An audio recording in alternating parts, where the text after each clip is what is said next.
Do I take that it's another no on proportional representation? Can I? AV, but no further. Oh, sorry. Diane. I support AV. I'm sceptical about PR because the two things that concern me about most of the systems I've heard discussed is the amount of power you give the centre, particularly under a list system. And I know that under a list system, 23 years ago, there's no way the Labour Party at the centre would have made me the candidate for Hackney North and Stoke Newington. But also, more seriously, I think the link between an MP and their constituents is very important. We have in the audience Emily Thornberry, who defended a majority of 500 in Islington South and defeated the Lib Dems against the tide.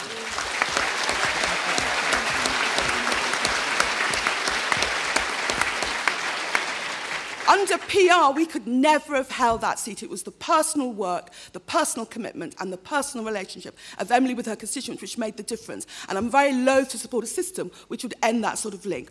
On immigration, read my lips. Immigration did not cost us the last election.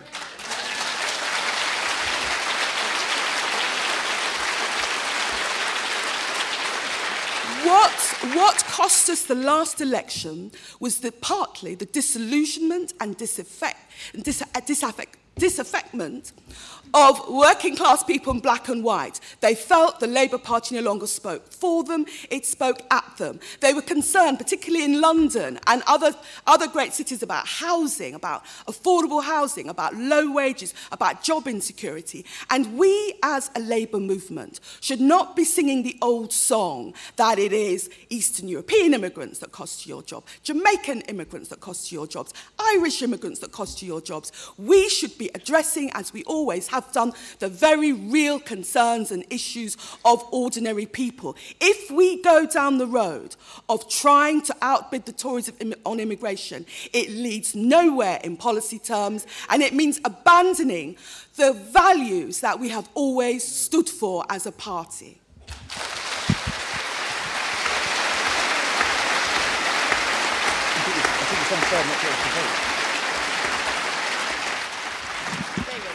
Well, Billy, it says on our party card for those of us who are in the Labour Party that we're a democratic socialist party. And we spend a lot of time talking about socialism, but not much time talking about democracy. And that is a real problem.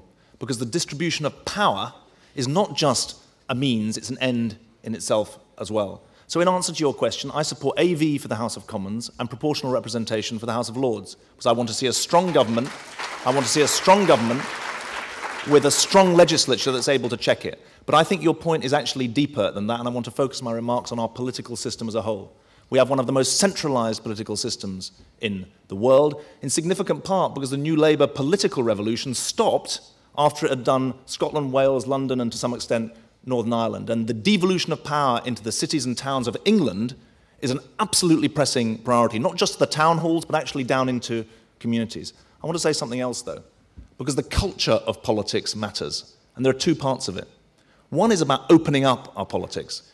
The fundamental reason we didn't renew the Labour Party after 2006 is that the shutters were kept closed rather than opened up, and you can see that in every aspect, from membership down to 160,000 to a range of other things. So you've got to open up and become that living, breathing movement that I talked about. But there's something else as well. We lost dozens of very, very good, above all women MPs, who gave up on politics because they were being forced as primary carers to choose between their life and their profession. And frankly, the bar that's set for women and the scrutiny they get is much, much higher. But I want to say this. If you force those of us who are men in politics to choose between our profession in politics and the families that we love, we're going to choose the families that we love as well. And there is a cultural issue here about what we ask of people in politics, how we organise our political system, and whether we're willing to follow that oldest slogan of community organising, which is it's about people before programmes, and that's in respect of a movement, but also in respect of how we run our politics.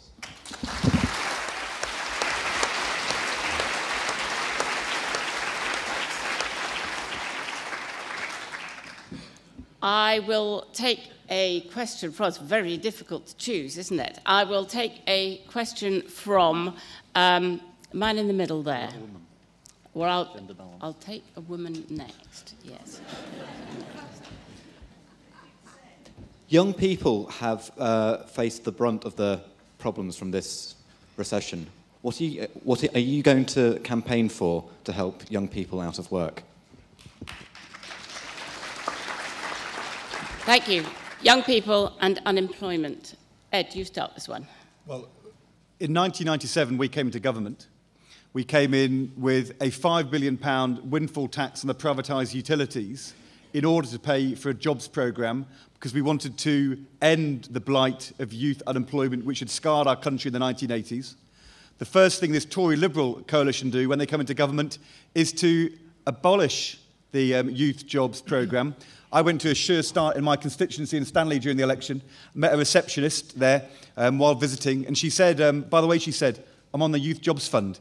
I was unemployed for 6 months, and then I've got this chance, and I'm going to get a CV and an experience and also some references, but also it makes me believe in myself.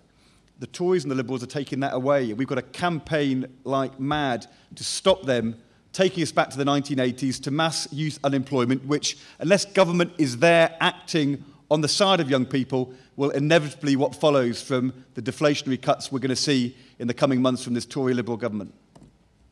Thank you. Andy. Well, I can remember graduating in the last recession, 1991, and the problem is, if you can't see a way forward, young people can really lose all hope, and then they really can get onto a path in life where they're not going to fulfil their potential. And Ed is absolutely right to say the Future Jobs Fund, we should really make a strong argument with conviction in Parliament to save it, because we can all think of young people in our constituencies who are on those placements, who have hope, who are moving forward, and to take it away is cruel, in my view, when they've been given hope of a future. But Labour has to have credibility on these cuts. We can't just say everything. We're going to have to lay down some clear principles to say, we will campaign against that, but we're going to have to accept that. But I think where you have a cut that affects the life chances of young people, that should always be a red line for the Labour Party, and we should vigorously defend it. I think we should also challenge some of the elitist noises that are coming out about higher education. You know, the idea that a young person from a constituency like mine or some of the others on this platform should go to the local FE college to go to university. And you know, that why? I mean, that is about saying there's a second class of education for some young people, and we should absolutely tackle that head on, as we should the reduction in university places, because again, it'll be those from lower income backgrounds who don't get into university. We should do all of those things. But my last point would be, I touched on it in my opening remarks. For me, there is a much bigger cultural point here about young people and work. And I made a reference to those ordinary kids without connections, because this is a passionate theme of mine, given my own background in life. It is very, very hard indeed for a young person whose parents aren't in the know, who can't afford to work for free, to get some of the placements in these glamorous worlds of politics, the media, finance.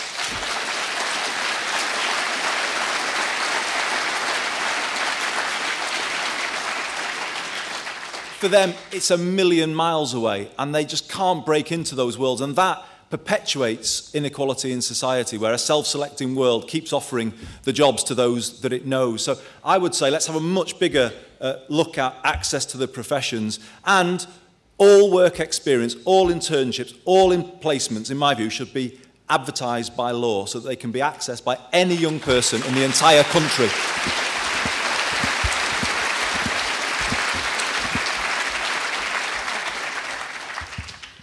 It's a tragedy that there's a generation of young people who have emerged onto the job market and are emerging onto the job market, one of the earliest generations to have to pay tuition fees, and coming out of university and college burdened with debt. Tuition fees, I might say, I voted against, but they're coming out of college burdened with debt into a job market where there are not the jobs. Now, this Tory Lib Dem coalition has tried to characterise their public sector cuts about waste, about sort of, you know, silly schemes, about, you know, bowler-hatted bureaucrats that we could well do without. In London, the majority of people on average wages that work, they work in the public sector. They work for the local authority, they work for government.